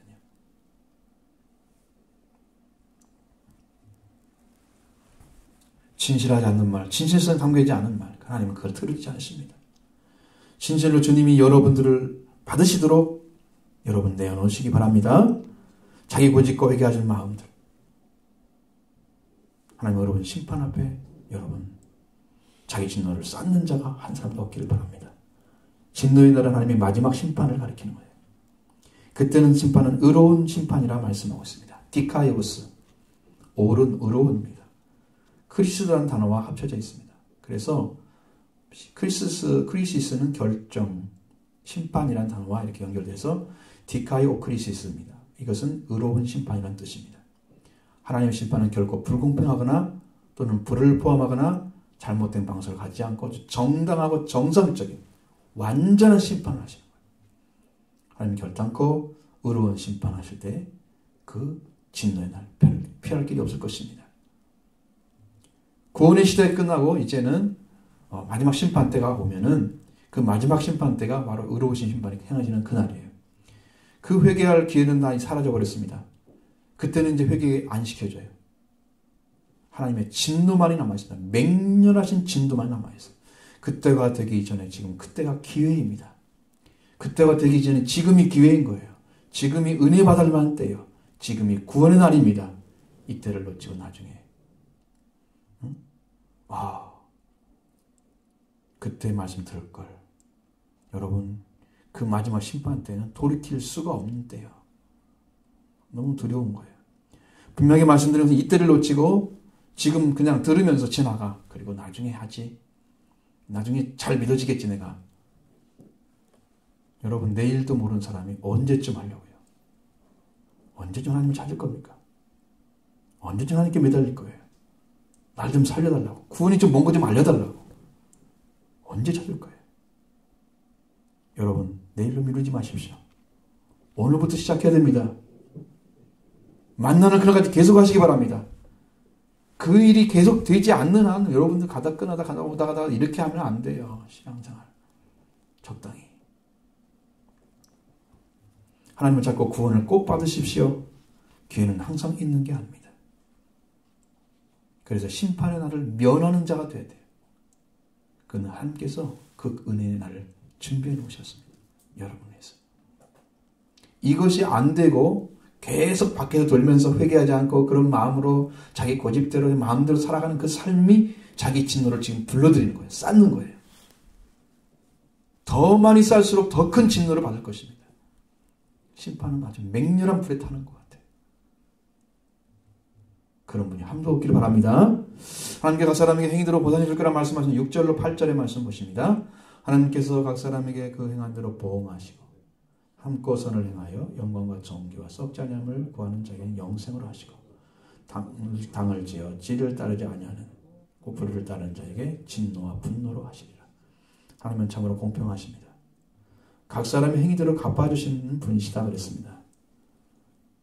그게 공평하죠. 자신이 가지고 있는 가치관이나 그 판단대로 살아가는 사람들은요. 이상하게도요. 우리 뇌는 뇌 호르몬이 나오는데 호르몬이 나오잖아요. 생각하는 대로 나온답니다. 희한하죠. 그러니까 생각을 안 바꾸면 악을 도모하는 데 필요한 것들이 막 나와요. 공부하기 싫다 이렇게 마음 갖잖아요. 공부하는 거 안 나와요. 호르몬이. 여러분의 마음에 뭐가 지배해야 되냐. 하나님 말씀이 지배해야 여러분의 영도 몸도 건강해지는 거예요. 왜? 생각을 지배해서 몸도 지배하시는 거예요. 근데 몸이 우리 생각이나 우리의 정신적으로 지배하면 여러분 육신의 삶을 살아가잖아요. 몸이 시키는 대로 맞잖아요. 영이 시키는 대로 몸이 따라가야 되는데 거꾸로 된 거죠. 이것을 고쳐서 살아야 여러분 정상적인 삶으로 돌아옵니다. 우리 몸도 반응하게 돼 있어요. 말씀 앞에. 바르게.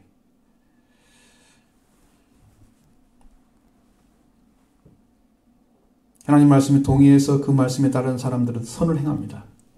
그리고 하나님 말씀으로 상관없이 살아가는 사람들은 악을 선택해 살아가고 있는 사람입니다. 7절에는 참고 선을 행하여 영광과 정죄 썩지 않음을 구하는 자 영생으로 하신다 말씀하셨습니다. 이 참는 것은 뭐냐면은 히포모네라고 해서 이 두 가지들을 가지고 있습니다. 이건 중요하기 때문에 말씀드리는 거예요. 하나는 선행 중에 꾸준한 인내라는 뜻을 가지고 있어요. 능동적인 인내로. 또 한 가지는 고난 중에 끈질긴 인내, 수동의 개념이 들어있습니다. 자, 여러분들 생활이 힘들고 고단할 때 어떻게 살아갈지 모르는 상태가 되면 분명하게 할 일은 참음을 중심으로 한 선한 일을 행하는 거예요. 그렇게 그 일을 꾸준히 해 나가는 사람. 생명을 위한 것이죠. 생명을 중심으로. 생명을 중심으로 물질이 아니고 돈을 쫓아가는 게 아니고 생명을 중심으로 그 일을 생활을 해 나가는 거예요. 근데 선은 사람에게 안 나온다고 그랬죠. 왜? 선을 떠나서 악인이 됐는데 사람에게 선이 안 나옵니다. 그 선은 하나님의 말씀 안에 들어있는 거예요. 하나님 자신이 선이세요. 그래서 선은 하나님을 이루기 때문에 사람에게 없습니다. 여기 소위 말하는 세상 사람들이 말하는 착한 일을 했다. 그건 도덕적인 차원이에요. 영적인 차원이 아니에요. 한 단계가 아니라 엄청 낮은 차원이죠. 사람들 보기에는 참 감동스럽잖아요. 그것도. 생명을 위해서. 작은 일 도와드리는 것도 선한 거잖아요. 그래서 하나님을 향하여 가는 생활 가운데 고난과 고통 중에서 선한 일을 하는 방향으로 계속 가고 있는 사람. 그러면서 그 사람의 영혼 속, 그 사람의 마음속에는 늘 사모하는 게 뭐냐면 영광, 하나님의 영광을 바라보는 거고요. 정기와 썩지 아니함을 계속 찾고 있는 거예요. 구한다는 거예요. 찾고 있는 거예요. 그 사람에게 영원한 생명을 주신다는 거예요. 하나님의 영광을 구하는 것입니다. 독사하는. 세상의 영광을 구하는 게 아니에요. 영적이며 영원한 영광을 구하는 것입니다. 하나님의 영광을 주십시오. 하나님의 영광을 구해야 돼요. 존귀는 팀이라는 단어입니다. 존귀, 위엄, 영예, 인정. 이런. 이 존귀란 말로 표현됐습니다. 여기는 지위나 신분이 높고 귀함을. 우리는 하나님께 뭘 구해야 돼요? 우리는 만물의 주인 자리에 서게. 하나님, 만물의 주인에 서도록 인도해주세요. 하나님의 자녀로 들어가도록 도와주세요. 구하는 거예요. 그 삶이 늘 교정되어 있어요. 하나님을 향해서. 그리고 하나님의 영광을 바라보며 하나님의 자녀로 만물의 주인으로 들어가는 거예요. 썩지 아니하면 여기서는 부패하지 않다는 뜻입니다. 불멸이라는 뜻입니다. 불멸. 육신의 것을 구하면 썩는 거죠. 썩지 않는 것은 하나님께만 있습니다. 하나님의 생명, 양식입니다. 하나님께 속한 거, 멸망받지 않습니다. 이렇게 구하는 자에게 영생을 주신다는 얘기입니다. 이렇게. 어느 순간에 잘 믿다가 어느 순간에 미끄러졌다, 넘어졌다. 여러분, 과거 것을 하나님께서 참작해서 그 사람 살게 하실 것 같지요? 어림도 없는 이야기입니다. 그렇지 않습니다. 신앙생활은요, 하루 이틀에 되는 게 아니에요. 열심히 하는 것으로 얻어지는 것이 영생이 아닙니다. 열심을 갖고 말씀을 쫓아 이게 참고 선한 일을 행하는 것, 하나님의 영광을 구하고 하나님의 자녀와 만물의 주인을 구하고 불멸에 속한 생명을 구하는 그 사람에게 주는 보상이 뭐냐? 영원한 생명이다. 하나님은 그가 살아가는 방식, 그가 구했던 그대로 갚아주는 거예요. 그것이 하나님의 보상이에요. 참고 선한 일을 행하는, 선한 것을 구하는 거예요. 하나님, 우리 안에 없는 걸 주십시오. 하나님 안에 있는 걸 주십시오. 구하는 거예요. 그러나 악을 따르는 사람의 생활 방식은 오직 당을 지어 진리를 따르지 아니하고 불의를 따르는 자에게 진노와 분노로 갚아주신다 말씀하시죠. 여러분, 여기서 오직 당을 지어 이 말은요, 원래의 의미와 너무 차이가 많은 번역을 꼽히는 잘못된 번역입니다. 완전히 오류를 범했습니다. 잘 들어보시죠. 오직 당을 지어는 이런 뜻이에요. 진리에는 순종하지 않고 목전의 이익을 추구하는 사람들의 비열한 본성입니다.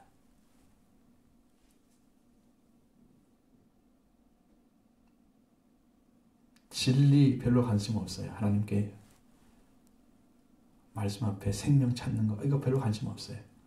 그리고 자기의 목전의 이익을 추구하는 사람들의 비열한 본성이에요. 이 사람들은 어떤 삶을 사느냐면 진리에 대한 정확한 이해가 없습니다. 그래서 분쟁이나 어떤 논쟁이 일어나면 발뺌을 해요. 항상 쉽게 발뺌을 하고요. 이익이 되는 편에 딱 씁니다.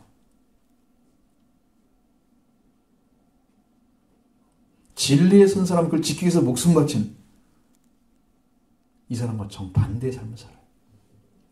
그는 진리에 따르지 않습니다. 여기는 진리란 말은 확실성을 말하는 거예요. 진리, 온전한 진리는 그리스도 안에 있는 거예요. 하나님이 진리시고 성령님이 진리시고 예수님 진리십니다. 진리는 하나님께로 나왔죠. 안 들어가요. 뿐만 아니라 진리는 불순종하고 그들은 불의에는 순종합니다. 이 불이라는 단어가 죄의 총칭입니다. 죄라는 말 할 때는 불에서 나온다. 다 모든 그 죄는 불에서 온다. 그렇게 아시면 돼요.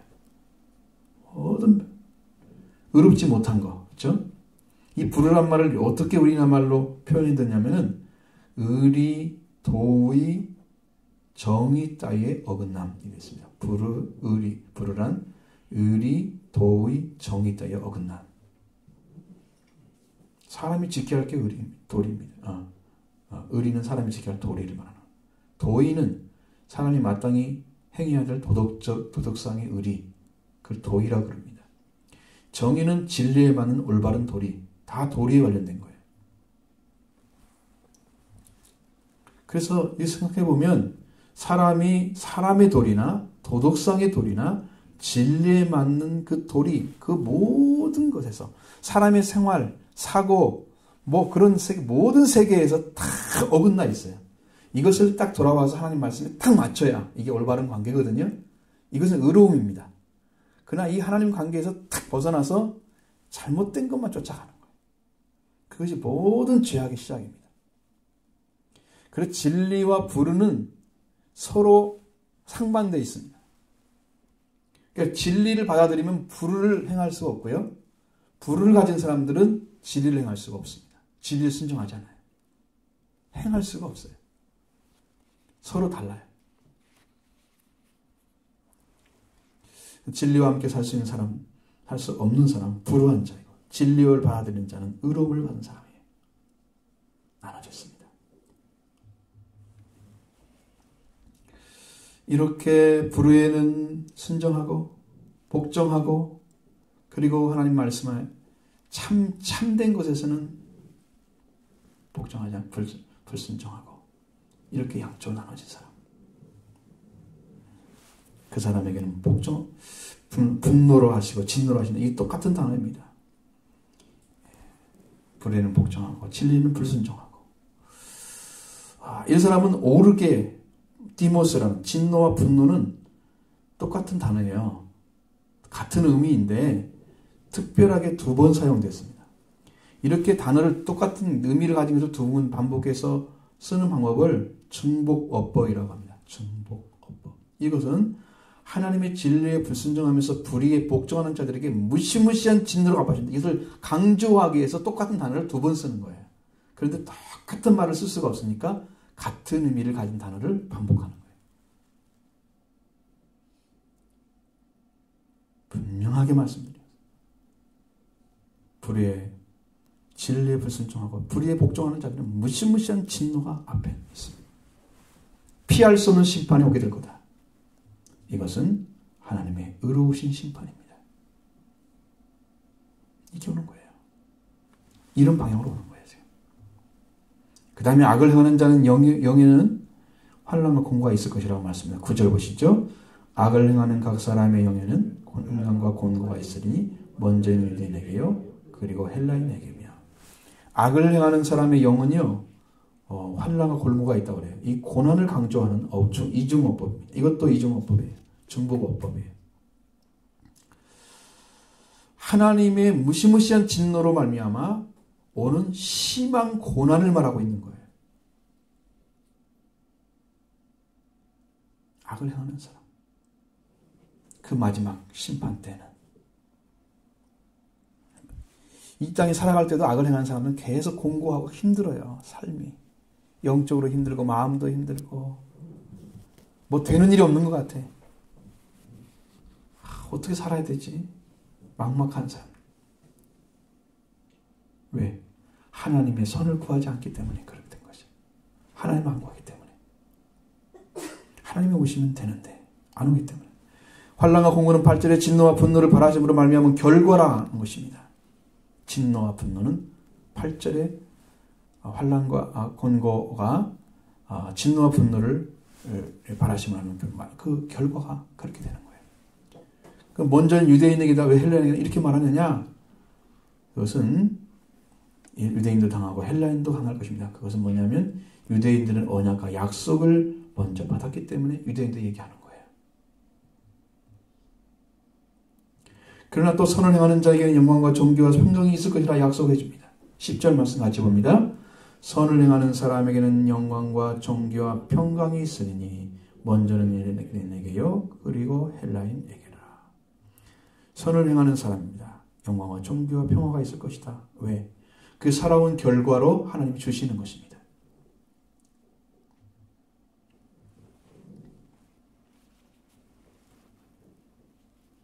여러분 선을 행한다는 것은요. 선을 가지고 계신 하나님 향하여 나아가는 사람이 선을 행하는 거예요. 여러분이 선을 뭘 가지고 있어요? 선을 행하는 사람은 선이신 하나님께 나아가는 그 삶 자체가 선을 행하는 것입니다. 그렇게 해서 하나님께 끝까지 가서 그걸 이루게 되면 끝에 이르게 되면 영광과 존귀와 평화가 그 사람에게 주어집니다. 영광과 존귀와 평화가 주어집니다. 이 악을 행하는 사람의 영은 고난의 연속입니다. 삶의 과정 속에서 계속 고통이 있어요. 영적인 고통, 정신적인 고통. 벗어날 수가 없습니다. 그러나 선한 일을 하나님을 향해서 나가고 있는 그 사람은 계속하는 거예요. 선한 일을 행하는 사람은 뒷보는 동사를 사용합니다. 이거 잘 보시죠. 수동도 아니고 능동도 아닌 중간태를 사용합니다. 자, 이건 뭘 얘기하냐면 지금 일은 자신이 하고 있는데 시킨 분이 있어서 하는 것. 그게 뒷보는 동사예요. 선을 향해서 하나님 향해서 가고 있잖아요. 근데 그 명령을 받아서 그 길로 가라. 나는 행하는 사람 누구예요? 나예요. 그게 내가 행하는 게 아니고 나는 명령을 받고 행하는 거야. 이게 뒷보는 동사의 의미예요. 이해가 되시죠? 이거 뒷보는 동사 사용한 것입니다. 이렇게 될 거다. 선을 행한 사람은 자신인데 그 선을 행하도록 인도하신 분, 함께 하시고 도우신 분은 하나님이시다. 그 사람은 계속 선과 동행하고 가다가 결국은 영광과 존귀와 평화를 갖게 되는 축복을 받습니다. 이건 하늘에 속한 것입니다. 하나님의 평화가 우리에게 임하여 오십니다. 이 사람은 물론 하나님과 올바른 관계에서 선을 행하죠. 그로 인해서 주어지는 은혜입니다. 하나님에 속한 선, 인간이 잃어버린 선, 하나님을 향해서 하나님과 함께 살아가고 있는 그 사람에게 주어지는 은혜입니다. 이 사람들도 역시 똑같습니다. 유대인부터 시작해서 헬렌으로 가죠. 왜? 언약과 약속들이 주어진 사람들에게 그 사람을 행했을 때 그 사람들도 동일한 은혜를 주신다. 그러니까 여기는 이방인들과 유대인들이 똑같은 은혜를 주시겠다는 약속했어요. 그러니까 차별이 없으신 것이죠. 왜 이렇게 만들어지느냐? 이 두 가지 악과 선에 대해서 그것은 하나님은 사람을 외모로 취하지 아니하심으로 가능한 것입니다. 11절 같이 보겠습니다. 하나님께서 외모로 취하지 아니하심, 사람을 외모로 취하지 않는다는 거죠. 참고 선을 행하여 영광과 존귀와 썩지 아니함을 구하는 자들에게는 영생으로 하시는 것, 선을 행하는 사람의 존귀와 영광과 평강이 있을 것, 이게 대해서 하나님께 살아가고 있는 모든 시간에 하나님께 사람을 보시고 불공평이나 편파성이 없이 이제 심판하시는 분 하나님이십니다. 진리에 순종하지 않고 목전의 이익을 추구하는 사람, 비열한 본성을 가진 그런 사람이 진리를 따르지 않고 불을 따르는 자에게 진노와 분노로 하시는 것, 악을 행하는 각 사람의 영에는 환난과 공고가 있을 것, 심한 고통이 그 영에 있을 것이라는 것이죠. 그리고 끝에 가서는 멸망입니다. 영원한 멸망. 자, 영생을 하는 것과 영벌을 받는 것은 정반대의 생활 방식이에요. 근데 지금 여기서 여러분들이 정확하게 선을 행해서 하나님을 향해서 찾아가고 있고 그 고난과 힘든 일이 닥쳐와도 그걸 참고 끝까지 거기에 가는 사람에게 주어지는 보상이에요. 그 하나님은 한치의 오차도 없이 그대로 평가하시고 심판하실 것이다 하는 것입니다. 한 사람도 억울한 생명이 없을 것입니다. 왜? 하나님은 모든 생명을 천하보다 귀하게 사랑하기 때문에 한 사람도 억울한 사람이 천국에 있을 사람이 지옥에 가서 이런 일은 있을 수가 없다는 거죠. 지옥에 있을 사람이 천국에 있는 것, 이것도 있을 수가 없는 일이에요. 하나님은 우리보다 우리를 더 사랑하시는 그 하나님이고 의로우신 심판자이십니다. 사람도 그 사람이 조금이라도 편파적이나 공평하게 보이지 않는다면 어떻게 했어요? 불공평하시죠. 근데 하나님께 가면은 그렇게 말할 사람이 한 사람도 없을 것입니다. 하나님이 그런 분이 아니시기 때문에 우리가 그분을 믿을 수가 있는 거고, 그걸 참고 이제 선한 일을 하나님을 향해서 나아가면서 그걸 구할 수가 있는 거죠. 영생과 존귀와 불멸의 것을. 하나님을 믿을 수가 없는 사람이 가겠어요? 하나님은 공평하신 분이기 때문에 내가 그렇게 하면 하나님 이걸로 갚아주고 약속된 말씀들을 따라가는 거예요. 신앙은 참으로 고독한 것입니다. 올바르게 살고자 하는 고독한 거예요. 저는 그런 생각했습니다. 하나님께서 우리나라에 왜 이런 복음을 전하고 이렇게 망하게 만들지? 만약에 십자가의 복음만 전했더라면 우리나라에 한국은 부흥이 없었을 것입니다. 한국의 교회 신앙들은요 거의 이게 없어요. 이 진리를 안 받아들여요. 다 자기 잘 된다 그러고 너 자식 잘 된다 그러고 다 기복적인 신앙으로 바꾸는 사람들이 너무 좋아하는 거예요. 그렇게 해서 한국이 부흥됐어요. 세계에서 뭐가 없는 부흥. 근데 그게 중요한 게 아닙니다. 저는 분명히 말씀드렸는데 아무리 큰 교회 세워놔도 그분이 영생을 얻을지 그 하나님이 결정하는 거예요. 그것까지도. 큰 교회를 만들어서 하나님 더 큰 영광 주겠지. 여러분 그렇게 생각하잖아요.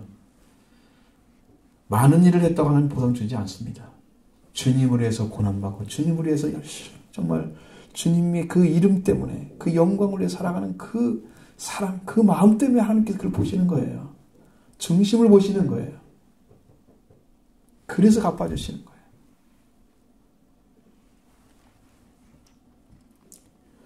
그래서 여러분이 이런 하나님을 신뢰하고 믿음으로 살아가는 여러분이 어떤 갚음을 받느냐 그것은 여러분이 선택에 나있습니다. 말씀을 듣고 그것을 결정하고 나는 이렇게 살아가야겠다. 결정하고 어떤 일이 있어도 그걸 지켜가는 사람에게는 반드시 약속대로 이루어질 것입니다. 그건 하나님의 약속이 내 약속이 아니고 하나님이 약속하신 거예요. 여러분이 힘들 때마다 더 하나님께 나오십시오. 선언을 행하는 것은 하나님 향해서 찾아가는 거예요. 맞죠? 찾아가는 거예요. 날마다 가까이 가십시오. 여러분 어느 순간에 그것이 뻥 뚫리죠. 영적으로. 아 이것이었구나. 이제 하나님 안에 이제 알았습니다. 그것이 여러분 올 때까지는 힘들어요. 그러나 그 이후에는 쉬워요. 믿는 게 쉬워요. 안 믿는 게 어려워요. 와 계신데 하나님 지금 여기에 내가 어떻게 부정을 해요. 와 계신데 지금 살아계신 하나님. 부정이 안 됩니다. 100% 신뢰가 되는 거예요. 여러분 꼭 찾으십시오. 의로우신 심판자 앞에 우리는 쓰지 않기를 바랍니다. 영생으로 들어가시면 심판은 이미 끝난 것입니다. 이런 축복 받기 바랍니다.